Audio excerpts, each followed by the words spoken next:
നമസ്കാരം കൂട്ടുകാരെ, രാജേഷ് കുമാറാണ്. ഞാൻ ഈ വീഡിയോ ചെയ്യുന്നതെന്ന് വെച്ചാൽ പലർക്കും സംശയമാണ് നമ്മളെ കാറിൻ്റെ വൈപ്പർ ബ്ലൈഡ് എപ്പോഴത്തേക്കാണ് മാറ്റേണ്ടതെന്ന്. ചിലവർ പറയും 6 മാസം അല്ലെങ്കിൽ 1 വർഷം. ഒരു കാരണവശാലും 1 വർഷം വരെ വെയിറ്റ് ചെയ്യില്ല.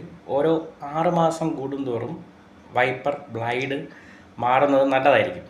കാര്യം എന്ന് വെച്ചാൽ നമ്മൾ വൈപ്പ് ചെയ്യുന്ന സമയത്ത് ഈ ബ്ലൈഡ് കറക്റ്റ് അല്ലെങ്കിൽ വിൻഷീൽഡ് ഗ്ലാസ്സിൽ സ്ക്രാച്ചും കാര്യങ്ങളൊക്കെ വീഴാൻ ചാൻസ് ഉണ്ട്. മനസ്സിലായോ? അപ്പോൾ നമ്മൾ ലോങ് ഡ്രൈവിൽ അല്ലെങ്കിൽ രാത്രി ഡ്രൈവിങ്ങിൽ നമുക്ക് വ്യൂസിന് പ്രശ്നം വരും ഈ സ്ക്രാച്ച് വരുന്ന സമയത്ത്. ഓരോ 6 മാസം കൂടുന്തോറും ഈ വൈപ്പർ ബ്ലൈഡ് മാറ്റുന്നത് നല്ലതായിരിക്കും. പിന്നെ രണ്ടാമത് ശ്രദ്ധിക്കേണ്ടത്, വൈപ്പർ ടാങ്കിൽ ഈ നമുക്ക് ലിക്വിഡ് കിട്ടും, വൈപ്പർ വാഷർ എന്ന് പറഞ്ഞിട്ട്.